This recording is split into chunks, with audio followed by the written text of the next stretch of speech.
signals. The entire house should be seen speaking.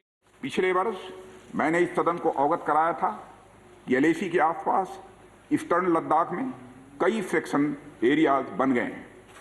चीन ने बड़ी संख्या में सेना एवं गोला बारूद आदि भी LAC के आसपास तथा उसके पीछे अपने क्षेत्रों में इकट्ठा कर लिया है।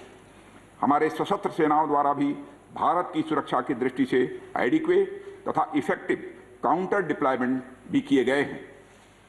मुझे यह बताते हुए सभापति महोदय गर्व महसूस हो रहा है कि भारतीय सेनाओं ने इन सभी चुनौतियों का डटकर सामना किया है सभापति महोदय, तथा अपने शौर्य एवं बहादुरी का परिचय पेंगोंग त्सो के साउथ एवं नॉर्थ बैंक पर दिया है। सामरिक दृष्टि से महत्वपूर्ण कई क्षेत्रों को चिन्हित कर हमारी सेनाएं कई पहाड़ियों के ऊपर तथा हमारे दृष्टिकोण से उपयुक्त अन्य क्षेत्रों पर भी मौजूद हैं। भारतीय सेनाएं अत्यंत बहादुरी से लद्दाख की ऊंची दुर्गम पहाड़ियों तथा कई मीटर बर्फ के बीच में भी सीमाओं की रक्षा करते हुए अडिग हैं और इसी कारण हमारा एज बना हुआ है सभापति महोदय।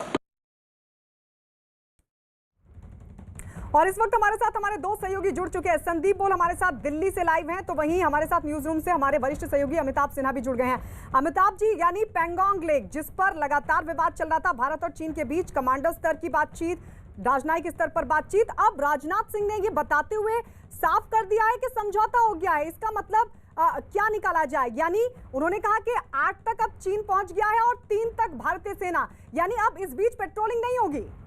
देखिए, दो चीज़ें साफ हो गई हैं। कौन जीता कौन हारा, इस पर चीन और ग्लोबल टाइम्स भले ही लाख अटकलें लगाता रहे, लेकिन ये जो चंद पिछले कुछ महीनों में हुआ है, ये दिखाता है कि भारत की सेना और भारत की सरकार ने चीन के आगे न पीछे हटी है, न घुटने टेके हैं, और आंख आईबॉल टू आईबॉल, जिसे बार बार राजनाथ सिंह और प्रधानमंत्री मोदी ने कहा था, वो आईबॉल टू आईबॉल कॉन्टैक्ट में रही है। और शायद इसीलिए चीन को इस बार डिसंगेज करना पड़ा है पेंगोंग त्सो के आगे, और इससे बहुत सारे सबक भी मिले हैं भारत सरकार को और भारतीय सेना को।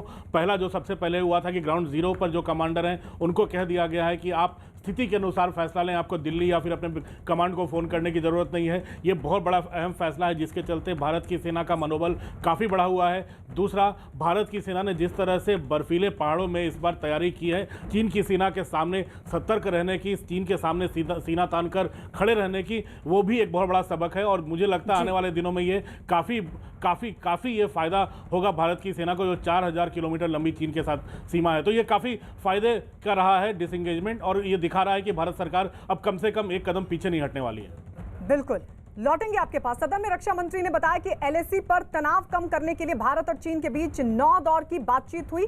क्या कहा उन्होंने, आइए सुनवाते हैं। विकल्प का ही यह फल है कि हम समझौते की स्थिति पर पहुंच गए हैं। इन दिशा निर्देशों के दृष्टिगत सितंबर 2020 से लगातार मिलिट्री एंड डिप्लोमेटिक लेवल पर दोनों पक्षों में कई बार बातचीत हुई है कि इस डिसएंगेजमेंट का म्यूचुअली एक्सेप्टेबल तरीका निकाला जाए। अभी तक सीनियर कमांडर्स के स्तर पर 9 राउंड्स की बातचीत हो चुकी है। राजनयिक स्तर पर भी WMCC यानी working mechanism for consultation and coordination of India China border affair के तहत भी बैठकें होती रही हैं। सभापति महोदय, मुझे सदन को यह बताते हुए खुशी हो रही है कि हमारे इस अप्रोच तथा सस्टेन्ड टॉक्स के फलस्वरूप चीन के साथ पेंगोंग लेक के नॉर्थ एवं साउथ बैंक पर डिसएंगेजमेंट का समझौता हो गया है।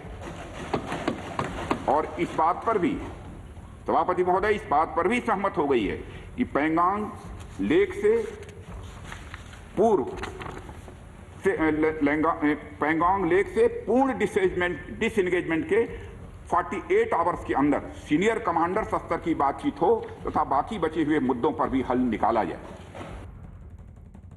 संदीप बोल, आप समझाइए जरा इन तमाम बातों को, क्योंकि वहां पर जो